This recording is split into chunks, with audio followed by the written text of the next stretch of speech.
Olá, sombrios! Bem-vindos aos Contos de Terror da Jessie. Hoje com o nosso quadro Casos e Lendas da Vida. Subtítulo: O Benzedor.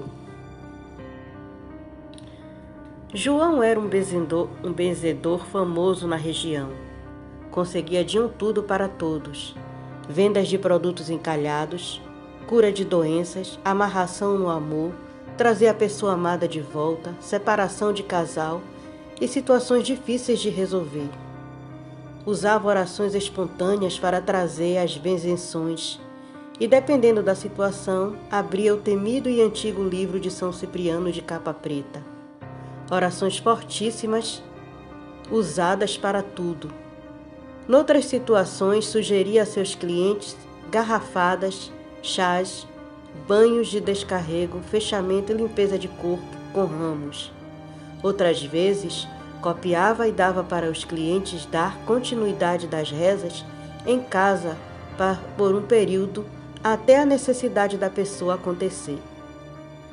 João era procurado pelas pessoas da cidade e de outras para as benzenções.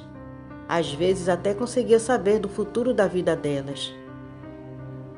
O tempo passava e João queria arrumar outra pessoa para assumir o seu lugar, pois estava doente e já muito idoso. Ele sempre pedia a algum filho ou sobrinho para assumir o ofício, mas todos tinham receio de dar continuidade. Os filhos e sobrinhos já haviam presenciado várias situações durante as benzenções, que os deixava com medo. Então não conseguia ninguém para assumir o ofício.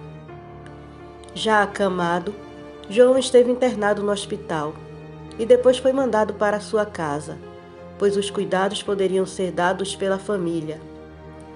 Muitas pessoas ainda o visitavam para tentar pedir a João que os benzesse, mas ele sempre recusava. Dizia não ter mais a força para benzer como antes. João vivia cada dia pior. Até a família notava que alguma coisa ainda o prendia nesta terra e que o mesmo precisava descansar deste mundo. Parecia que ele necessitava se desfazer de algo que o acorrentava. Samaria, esposa de João, chamou Lucila, uma senhora fervorosa que tinha perto de sua casa, e a pediu que orasse por João. Ao final da oração, foi revelado a Lucila que dissesse a João que ele precisava se desfazer de tudo que usava para fazer as benzenções. Então, antes, Lucila comentou com Samaria para comunicar ao marido. Depois da conversa a sós, Lucila voltou e disse a João o que lhe havia sido revelado em oração. Mas João não se dispôs a fazer o que Lucila havia dito. Mas a senhora afirmava que ele só descansaria depois que o livro e os demais objetos saíssem de sua casa. Vendo que a situação do esposo era grande, Samaria entrou na salinha onde eram feitas as benzenções e sentiu logo um bloqueio na chave da porta, e depois parecia que algo a puxava para trás. Com muita luta, pegou o livro e colocou vários objetos no saco e os jogou no barranco que havia 2 ruas para baixo de sua casa. Quando chegou em casa, o marido estava nos suspiros finais. Seus filhos já estavam ao lado da cama a chorar pelo pai, que partia para outra vida. O velório foi feito em casa e depois todos seguiram para o seu comércio local. para o cemitério local. No outro dia pela manhã, Samaria acordou cedo, fez café, fritou biscoito de polvilho para que todos tomassem café. Um dos filhos lamentou a falta que o pai fazia e ainda disse: o papai gostava tanto de biscoito frito. Logo todos saíram para resolver as coisas no comércio. Samaria, ainda chorosa, começou a arrumar a casa, inclusive a cama onde esteve o finado marido. Ao tirar o cobertor para lavar, pegou o travesseiro para também tirar a fronha. Quando levantou o travesseiro, lá estava o antigo livro de São Cipriano da capa preta, que ela havia jogado no barranco. A Estrada do Medo. Monstros não existem, nunca existiram. Os verdadeiros monstros somos nós. É o que eu costumava pensar quando era criança. Bom, na verdade a minha mãe colocou isso na minha cabeça, para que eu não sentisse medo sempre que fosse para a cama. Eu costumava dormir com a luz acesa e também tinha medo de olhar embaixo da cama antes de dormir. Porém, com o tempo, fui ficando mais corajosa e mais forte. O ditado da minha mãe me fez forte e agora já adulta, digo a mesma coisa aos meus sobrinhos para que também não sintam medo. Eu pensava tudo isso enquanto dirigia em uma estrada velha durante a noite, indo para a casa da minha mãe, para visitá-la. Eu moro no outro lado da cidade e por isso raramente vejo ela. Eu tocava música clássica em meu carro. Música clássica sempre me manteve calma e tranquila. Sempre que faço uma longa viagem, gosto de ouvir esse tipo de música. Quando percebi que estava a 2 horas de distância da casa dela, resolvi ligar para ela dizendo que estava perto. Assim que tirei o celular da bolsa, fiquei com raiva. Não havia sinal naquele lugar. Comecei a bater no celular para ver se conseguiria achar algum sinal. Porém, de nada adiantou. Guardei o celular de volta na bolsa.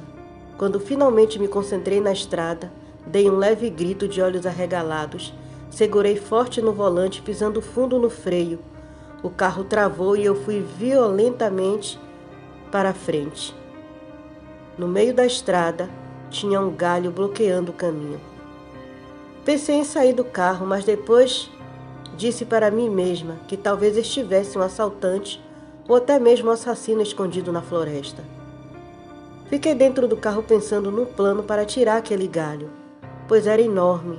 Pensei também em esperar até alguém aparecer, alguém para me ajudar.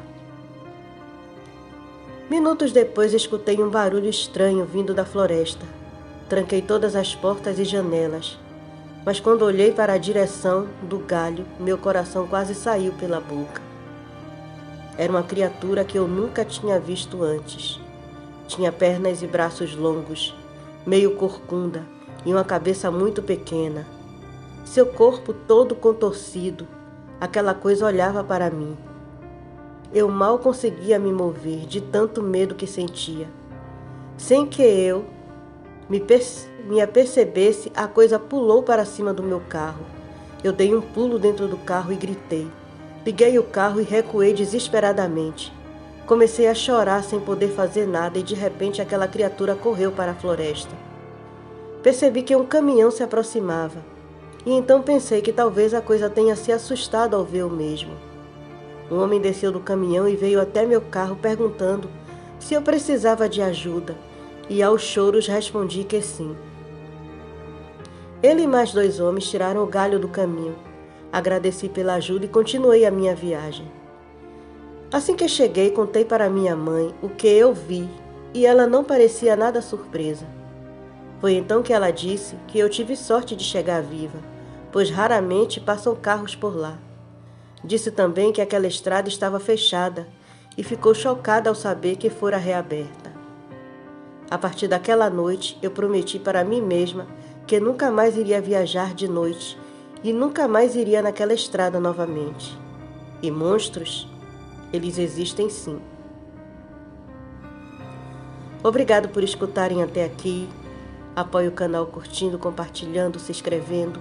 Convide seus amigos para conhecerem o conteúdo. E você que vem até aqui, mas ainda não é um inscrito, considere a possibilidade de fazer parte da família de Sombrios. E até a próxima.